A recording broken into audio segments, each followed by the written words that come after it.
Okay, again guys, andito ulit tayo sa Kyogata tutorial.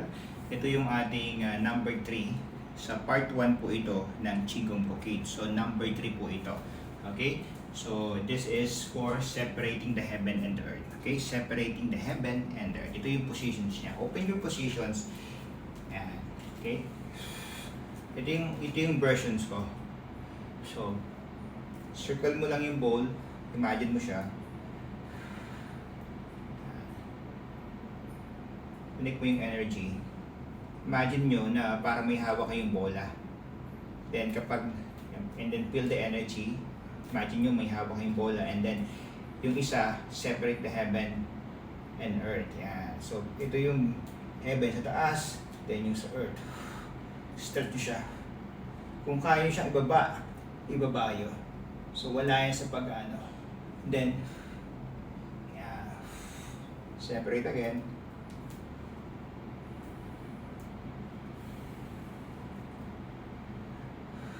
Taas. So full of energy, yung balance ito.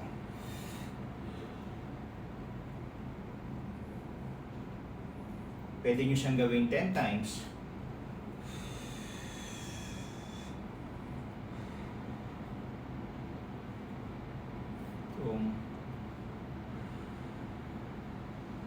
Napakagandang balance niyan, yung stretch ito sa katawan nyo.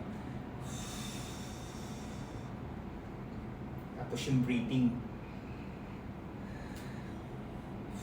Push and push down. Pag nasa ulo niyo siya, you hold the ball and push. Kapag okay na, close your feet and dahan-dahan nyo natin i-close. Ito yung reground the energy. Relax lang.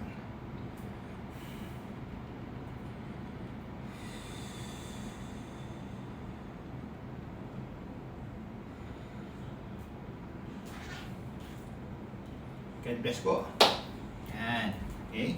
So, ito yung ating tinatawag na pangalan niya, lista ko lang kasi medyo hindi ko siya tanda. Separating the heaven and earth.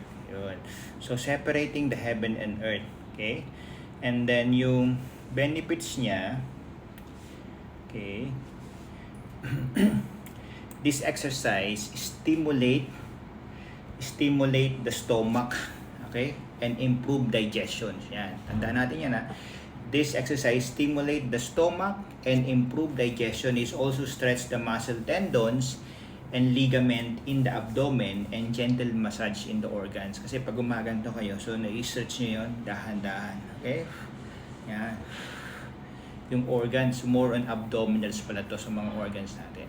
Okay? So ito yung tinatawag natin na separating the heaven and earth. Okay? So again, this is my own version to.